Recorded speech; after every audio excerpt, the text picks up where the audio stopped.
तुझं असं काही क्रायटेरिया आहे का की असंच कॅरेक्टर तुला करायचंय किंवा एवढं एवढं लेंथ पाहिजे किंवा लीडर्स असं काही? नाही नाही, अगदीच नाही. कारण काय, मला I believe in doing quality work. म्हणजे कसं झालं ना, मी म्हणतात तसं बालपणापासून सुरुवात केली तेव्हा एक 6वी 7वी 8वीतल्या मुलांचा हिरो हिरोईन असण्याचा ट्रेंड आला होता. त्या ट्रेंडमध्ये माझा बालक पालक आला. त्याच्यानंतर मी शेजारी शेजारी पक्के शेजारी झीची मालिका केली, ती खूप गाजली. त्याच्यात पण अगेन आम्ही म्हणजे आनंद निगेळे, वैभव मांगले पासून सुलेखा तळवलकर, विशाखा सुभेदार आणि मराठी इंडस्ट्रीतली नामवंत सगळी लोक, प्रियदर्शन जाधव होता, खूप खूप लोक होती, प्रभाकर मोरे होते, प्रभादादा होते. सो अशी एक फळी होती जी आता म्हणजे तेव्हाही ते सुपरस्टार्सच होते आणि आता ते आणखी मेगा स्टार्स झालेलेच आहे. सो अशी मोठी फळी होती. त्या काळामध्ये ट्रेंड होता एक 12-13 वर्षाच्या हिरो हिरोईनचा. त्या काळात मी 1-2 लीड रोल्स केले.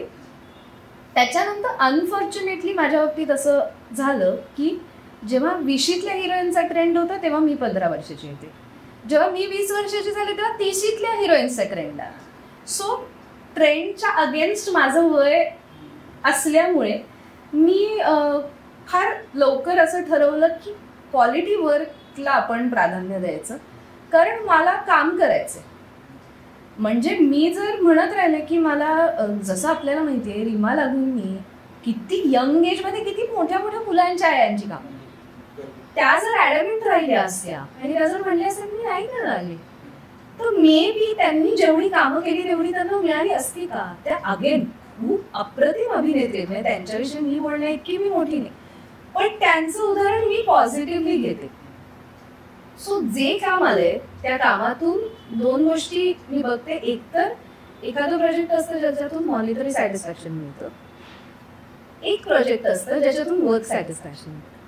सो या 2 गोष्टी जर आपल्याला मिळत असतील किंवा या दोन्हीपैकी एक जरी कुठली गोष्ट खूप मोठ्या प्रमाणात मिळत असेल तर काम करायला काहीच हरकत नसते. सो मी कधीच हा अर्थास नाही की बघा हिरोईनचंच काम मला न्यावं हा, आणि मला वाटतं कुठे आडलंय माझं असं नाही झालेलं.